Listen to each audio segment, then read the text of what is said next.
অমৃত আসলে কি? আমরা সবাই জীবনে অমৃত লাভ করতে চাই, কিন্তু এই অমৃত আসলে কি? এ কি অমরত্ব লাভ করার কোনো মন্ত্র, নাকি সামনে এগোনোর কোনো পথ, নাকি অমৃত সেই রস যা অসুর আর দেবতারা সমুদ্র মন্থন করে লাভ করেছিলেন, নাকি সেই ওষুধ যা ঋষি মুনিরা ভ্রমণ করে খুঁজে বের করেছিলেন? অমৃত যদি কিছু হয় তাহলে তা হলো আশা।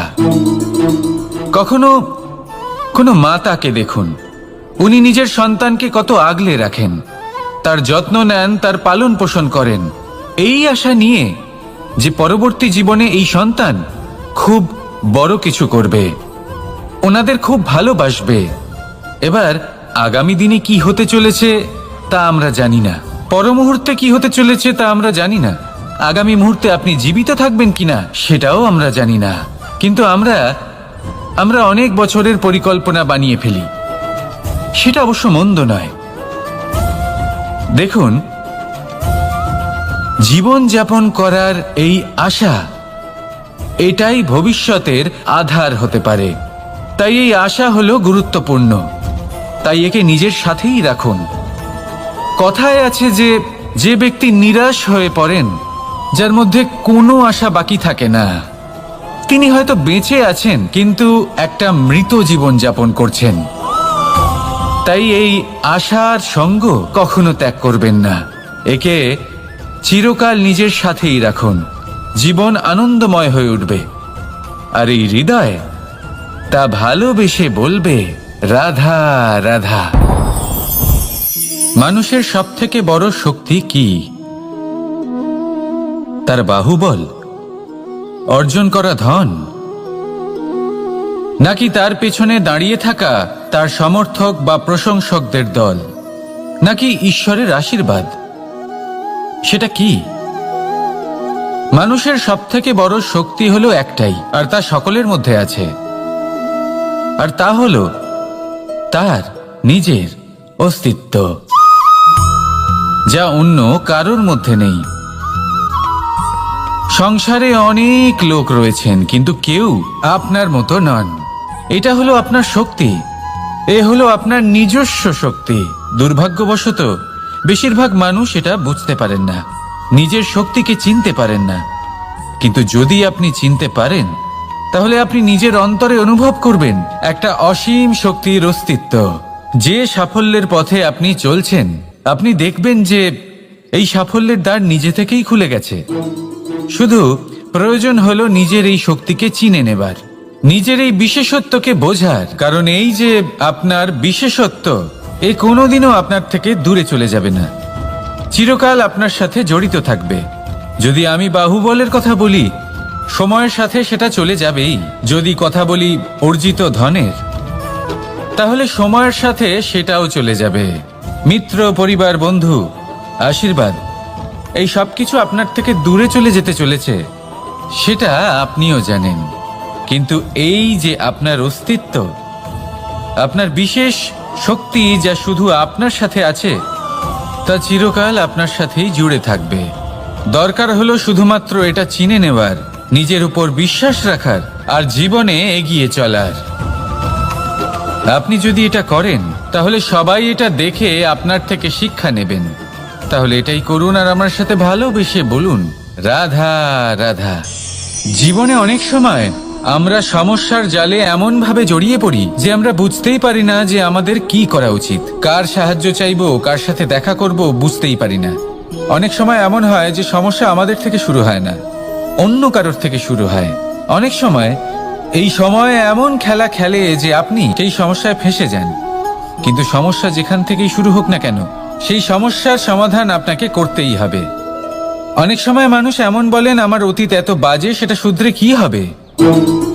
এই ভুলটাই তারা করে বসেন। দেখুন, আগে যা হয়ে গেছে, যা শুধুই অতীত, যা সত্য তা কখনো বদলানো যাবে না। কিন্তু এটাও সত্যি যে এখন থেকে সামনের যে পথ, সেটাও আপনার হাতে রয়েছে। আপনি একে ভালোও বানাতে পারেন, খারাপও বানাতে পারেন। তাই আপনার এটা শুধরে নেওয়াই উচিত। কারণ মানুষ আসলে তার নিজের অতীতকে নয়, তার বর্তমানকে প্রভাবিত করতে পারে। এই বর্তমানই পরবর্তীকালে অতীত হবে, যা আপনি শুধরে নিতে পারেন। তাই আপনি সেই চেষ্টাই করুন, নিরন্তর চেষ্টা করুন।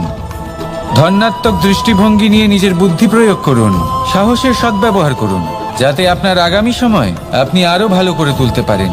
আপনার সমাপ্তি আর সমাপ্তির পথে এই যাত্রা, তাকে আপনি সুখময় করে তুলতে পারেন। তাহলে এটাই করুন আর আমার সাথে ভালোবেসে বলুন, রাধা রাধা। আমাদের এই বর্তমান আর ভবিষ্যৎকে সুন্দর করার উপায় কি? কেউ বলবেন, আজ নিরন্তর পরিশ্রম করতে থাকো, কর্ম এবং চেষ্টা করতে থাকো। তার থেকেও বেশি গুরুত্বপূর্ণ কিছু আছে, বিগত অতীতের সাথে শান্তি স্থাপনা করা। কারণ অনেক সময় আপনার এই অতীত আপনাকে সামনে অগ্রসর হতেই দেয় না। আর অতীতের এই বিতৃষ্ণা যদি আপনি ভুলতে না পারেন, তাহলে বর্তমানের এই মিষ্টি সুখ আপনি কিভাবে উপভোগ করবেন, ভবিষ্যৎকে কিভাবে সুন্দর বানাবেন? তাই এই অতীতকে ভুলে যান, এর থেকে যা শিক্ষা প্রাপ্ত করার করে নিন, আর বর্তমান এবং ভবিষ্যৎকে আরো সুন্দর করে তুলুন। আর আমার সাথে ভালোবেসে বলুন, রাধা রাধা। কথায় আছে যে নিজে করে দেখো, নিজে অভিজ্ঞতা প্রাপ্ত করো, নিজে শেখো, নিজে জানো। এতে কোনো কিছুই অনুচিত নেই।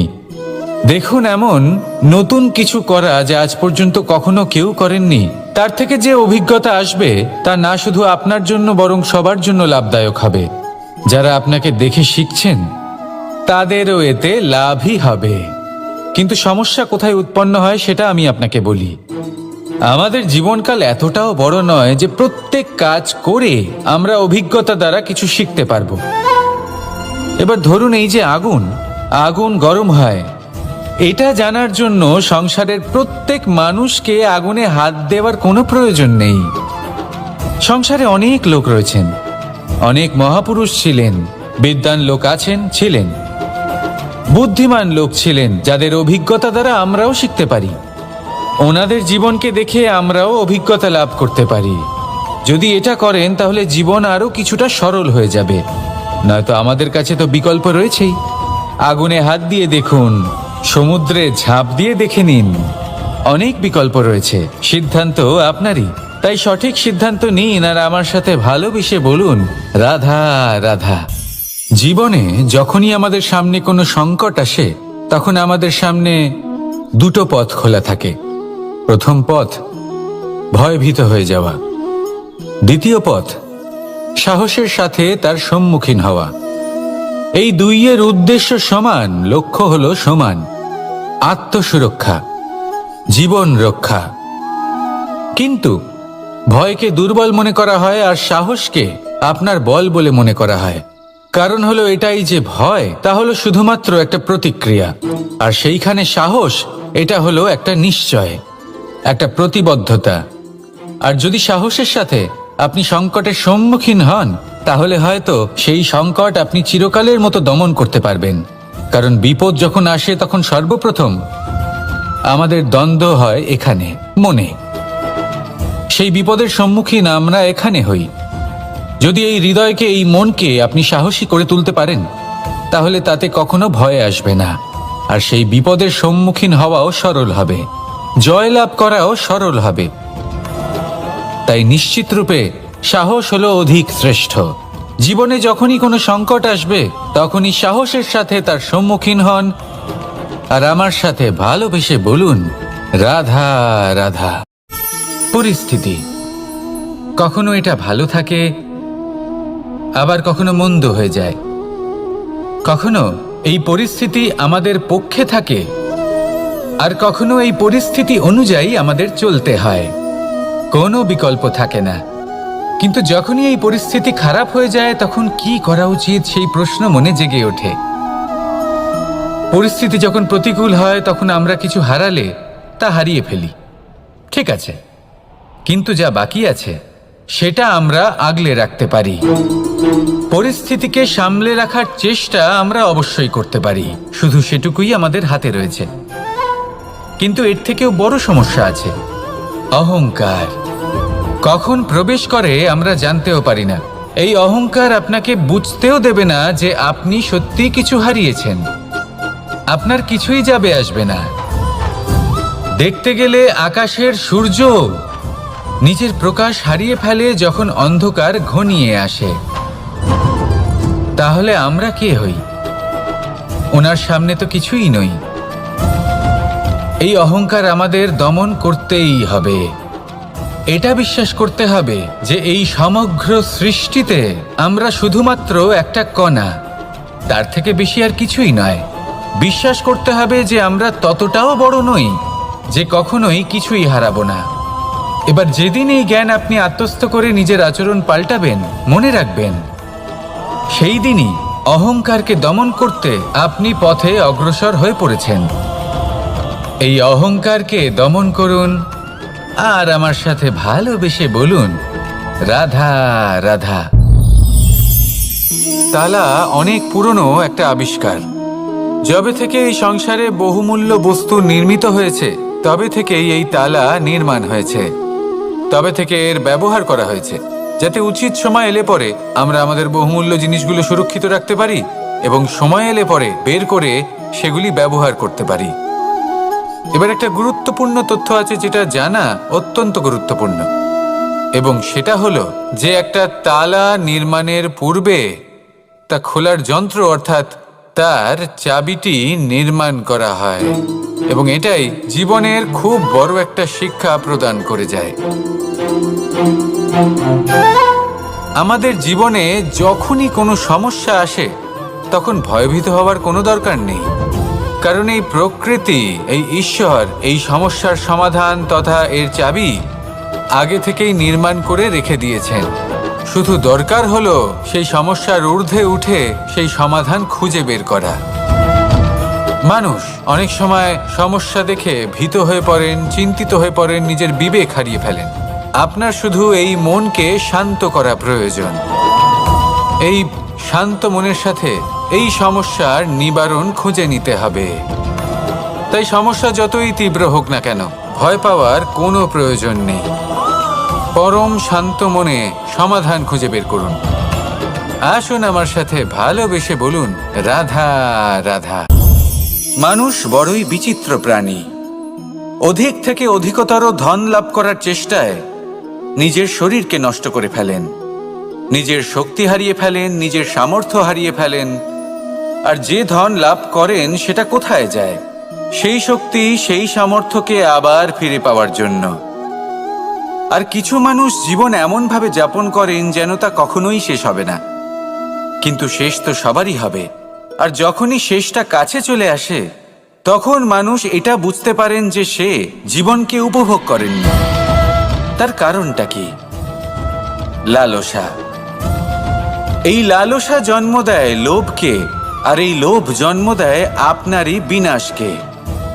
সেই জন্য আজ আপনার কাছে যা কিছু আছে, যেমনটা আছে তার সাথে জীবন যাপন করুন, পূর্ণরূপে যাপন করুন। আপনার কাছে যতই ধন, শক্তি, মান থাকুক, তা সবার মধ্যে ভাগ করতে শিখুন। ভাগ করলে ভালোবাসা বাড়ে, আর এই ভালোবাসা দ্বারা জীবন আরও সুখময় হয়ে ওঠে। তাহলে আসুন আর আমার সাথে ভালোবেসে বলুন, রাধা রাধা। মানুষ সত্যের সাথে অবগত হবার জন্য ব্যাকুল হয়ে থাকে, চিরকাল চেষ্টা করতে থাকে। জন্ম থেকেই তার মনে এই ইচ্ছে জাগ্রত হয় সত্যিটা কি সেটা জানতে। এবার এই ইচ্ছে, এটা পূর্ণ কিভাবে করা যেতে পারে? কারণ মনে হয় যে জ্ঞান অর্জন করলেই এই ইচ্ছে পূর্ণ হতে পারে, তাই কেউ কেউ জ্ঞানের পেছনে ছুটতে থাকেন। কেউ এটা ভাবেন যে এই ইচ্ছে পূর্ণ করা যেতে পারে ধন আর শক্তির দ্বারা, তাই তারা ধন আর শক্তি প্রাপ্ত করতে চান। কেউ আবার ভাবেন যে অন্তরের মন্থন দ্বারা এটা সম্ভব হতে পারে। এবার এটাও সত্যি যে মন্থন করলে অমৃত লাভও সম্ভব হতে পারে, কিন্তু তার জন্য এই মন্থন করার জন্য একটা উচিত দিকে অগ্রসর হওয়া প্রয়োজনীয়। উচিত সংযমের দ্বারা সামনে এগোতে হবে, আর কোনো আশা না করে সামনে এগিয়ে যেতে হবে, তবেই এটা সম্ভব হতে পারে। একটা বাদ্যযন্ত্রের কথা ভেবে দেখা যাক। তার থেকে সুর তখনই নির্গত হয় যখন তার তারগুলি ঠিক করে বাঁধা হয়। যদি বেশি বেঁধে ফেলা হয় তাহলে তার ছিঁড়ে যেতে পারে, আর যদি ঢিলে থেকে যায় তাহলে তার থেকে উচিত সুর নির্গত হবে না। একটা অত্যন্ত গুরুত্বপূর্ণ কথা মনে রাখবেন, সত্যকে লাভ করার প্রাথমিক আধার হলো অনুশাসন। জীবনে এই অনুশাসন আনুন, সত্য আপনা আপনি আপনার কাছে চলে আসবে, আর এই মন প্রসন্ন হয়ে বলবে রাধা রাধা। জীবনে যখনই কোনো কঠিন কাজ আমাদের সামনে আসে, তখন আমরা কারোর না কারোর থেকে সাহায্য চাই, যেটা উচিত। কিন্তু যদি যে কোনো ছোটখাটো বিষয়ে আমরা সাহায্য চাইতে শুরু করি, তাহলে কি হবে? তাহলে আমরা নিজেদের সামর্থ্য, নিজেদের যোগ্যতাকে কখনো বাড়তেই দেব না, না আমাদের শক্তি কখনো বাড়বে। কারণ এটা আমাদের অভ্যেস হয়ে যাবে। যাই ঘটুক, আমরা কারোর থেকে সাহায্য চাইতে চলে যাব, এটাই আমাদের স্বভাব হয়ে যাবে। সেই জন্য আমাদের যেটা করা উচিত সেটা হলো, যতক্ষণ না আর কোনো উপায় থাকছে ততক্ষণ আপনি কারোর থেকে সাহায্য চাইতে যাবেন না। চেষ্টা করুন, যা সংকট থাকুক, সমস্যা থাকুক, পরিস্থিতি যতই কঠিন হোক, নিজে সমাধান করতে চেষ্টা করুন। যতটা পারবেন আত্মনির্ভর হওয়ার চেষ্টা করুন। যদি এটা করতে পারেন, তাহলে আপনি অনেক কিছু শিখবেন। দিন প্রতিদিন আপনার জীবন আরও বেশি উজ্জ্বল হয়ে উঠবে, ব্যক্তিত্বের বিকাশ ঘটবে, আপনার শক্তি বৃদ্ধি পাবে, যোগ্যতা বৃদ্ধি পাবে, আত্মবিশ্বাস জেগে উঠবে, আর আত্মনির্ভর হয়ে মন বলবে রাধা রাধা। আমাদের জীবন হলো একটা উপবনের মতো, যেখানে কাঁটাও আছে আবার ফুলও আছে। আর যদি আপনি ফুল লাভ করতে চান, তাহলে কাঁটার সংস্পর্শে তো আপনাকে আসতেই হবে। এটাই জীবনের সত্য। আমাদের জীবনে, আমাদের পরিবারে, আমাদের সমাজে দেখবেন ভিন্ন ভিন্ন ধরনের মানুষ আছে। কেউ আছেন দুর্জন, কেউ সজ্জন, কেউ শত্রু হন তো কেউ মিত্র। যদি আপনি দুর্জনদের কাছে যান, তাহলে শুধুই কষ্ট পাবেন। যদি আপনি শত্রুর কাছে যান, তাহলে ঝামেলায় জড়িয়ে পড়বেন। তার চেয়ে ভালো আপনি সজ্জনদের কাছে যান, আনন্দ এবং জ্ঞান লাভ করবেন। নিজের মিত্রদের কাছে যান, আপনি সাহস লাভ করবেন। আরও একটা কথা বলি, এই জীবন এত বড়ও নয় যে আপনি প্রত্যেক সমস্যায় প্রত্যেক মানুষের সাথে ঝামেলায় জড়াবেন। শুধু যার সাথে আপনার মনের মিল হবে তাকে প্রণাম করুন, আর যার সাথে মনের মিল হবে না তাকে দূর থেকে প্রণাম করুন। কিন্তু মনের মধ্যে থেকে প্রেমের বোধ কোথাও যেতে দেবেন না, কারণ এই ভালোবাসাই শেষ মুহূর্তে আপনার উচিত পথ প্রদর্শন করবে। তাই এই ভালোবাসাকে মনে জাগ্রত রাখুন, আর এই ভালোবাসার সাথেই বলুন রাধা রাধা। কোনো এক সময়ের কথা, একজন জেলের একটা ছোট্ট পুত্র ছিল। সে ভাবল যে আমি আমার বাবার মতোই মাছ ধরব। তখন সে একটা লাঠি নিল, তাতে দড়ি বাঁধল, আর সেই দড়ির মুখে যে কাঁটা বিঁধে থাকে তাতে চারা ঝুলিয়ে জলে ফেললো আর বসে থাকলো। কিছু সময় পরে জলে একটি তরঙ্গ দেখা গেল। ও বুঝতে পারল খুব বড় একটা মাছ ফাঁদে পড়েছে। ও বল প্রয়োগ করলো, সেটা টানার চেষ্টা করলো। মাছও বল প্রয়োগ করলো, আর শেষে যেটা হলো, সেই দড়ি ছিঁড়ে গেল আর মাছ বেঁচে পালিয়ে গেল। দেখুন, ও অনেক চেষ্টা করলো, কিন্তু অসফল হলো।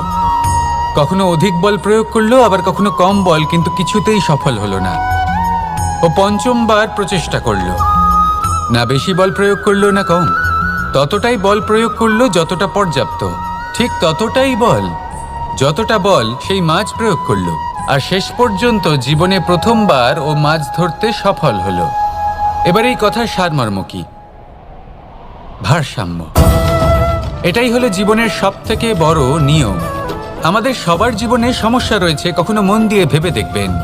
জীবনে যদি কোনো ক্ষুদ্র সমস্যা বা ছোট সমস্যা থাকে, আর সেটা সমাধান করার জন্য আপনি বেশি চেষ্টা করছেন, তাহলে তার দ্বারা সমাধান হয় না, বরং আরও বিপদ বেড়ে যায়। যখন কোনো বড় সমস্যা থাকে আর আপনি কম চেষ্টা করতে থাকেন, তখন সমাধান হয় না, তা চলতেই থাকে। শুধু এটাই হলো ব্যাপার। জীবনের সমস্ত সমস্যার একটা ভারসাম্য বজায় রাখা, যদি এটা আপনি শিখে ফেলতে পারেন, জীবনটা আপনার হাতের মুঠোয় থাকবে। আসুন আমার সাথে ভালোবেসে বলুন রাধা রাধা। মানুষের জীবনে স্বচ্ছতার একটা আলাদা গুরুত্ব আছে। যদি আপনি নিজেকে স্বচ্ছ রাখেন, তাহলে আপনার নিজেরও ভালো লাগবে, সামনের ব্যক্তিরও ভালো লাগবে, একটা অন্যরকম প্রভাব পড়বে। কিন্তু একজন শ্রেষ্ঠ ব্যক্তি কিভাবে হয়ে ওঠা সম্ভব? যার মধ্যে গুণ আছে, শিক্ষা আছে, শুভ চেতনা আছে, যিনি সৎকর্ম করেন। কিভাবে হব সেই ব্যক্তি যার মধ্যে জ্ঞান আছে?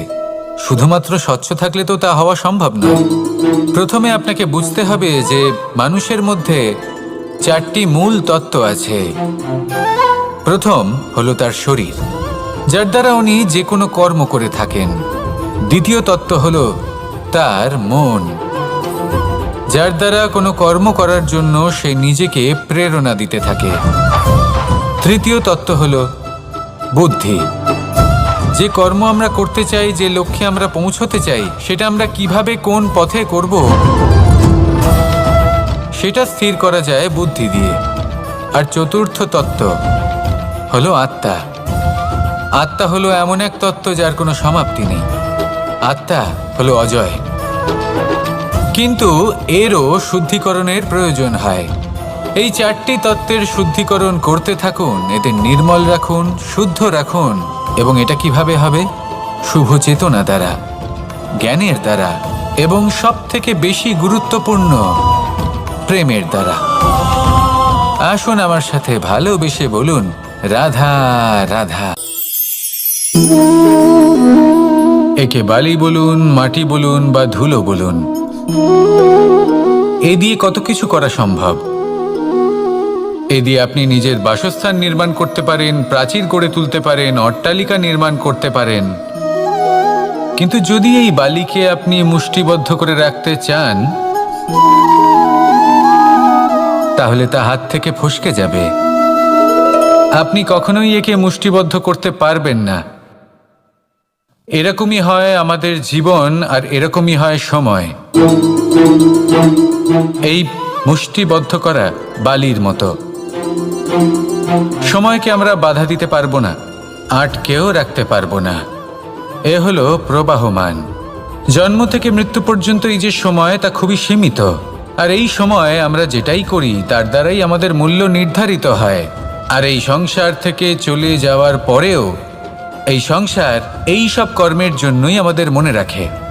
তাই যদি আপনি এটা ভাবেন যে আজ যে কর্ম করার ছিল আমি না হয় কাল করে নেব, কাল আমার লক্ষ্যে পৌঁছানোর কথা ছিল আমি পরশু পৌঁছব, না, এই সময় খুব মূল্যবান, একে নষ্ট করবেন না।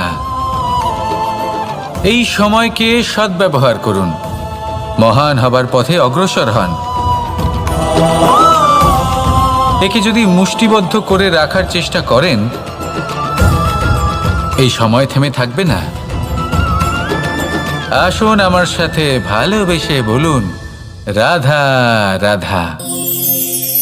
আমরা চাই বা না চাই, আমরা সবসময় নয় কোনো না কোনো লক্ষ্যের দিকে এগিয়ে চলেছি বা কোনো না কোনো যুদ্ধ করেই চলেছি। যেমন যে যুদ্ধ মনের মধ্যে চলছে সেগুলো হলো অন্তর্মনের যুদ্ধ। যেমন পরিবার প্রতিপালনের যুদ্ধ, কর্তব্য পালনের যুদ্ধ, কোনো প্রিয়জনকে না হারানোর যুদ্ধ। এসব যুদ্ধ মনের মধ্যে চলে এবং সেদিক থেকে দেখতে গেলে আমরা হলাম এই সংসারের সব থেকে বড় যোদ্ধা, তাই না? কিন্তু এই সব যুদ্ধে যদি আপনি জয়ী হতে চান তাহলে 3টি বিষয় আপনাকে মাথায় রাখতে হবে। প্রথম হলো সেই ব্যক্তি যিনি এই যুদ্ধে পরাজিত হয়েছেন তাকে নিজের থেকে দূরে করে দেবেন না, বরং আপনি তার কাছে যান, তার সাথে কথা বলুন, কথাবার্তা চালান, আলোচনা করুন, তার থেকে পরামর্শ নিন এবং বুঝতে চেষ্টা করুন উনি কি ভুল করেছিলেন এবং সেই ভুল নিজের জীবনে করবেন না। দ্বিতীয়, সেই ব্যক্তি অগ্রসর হয়ে চলেছেন। আসুন আমার সাথে ভালোবেসে বলুন, রাধা রাধা।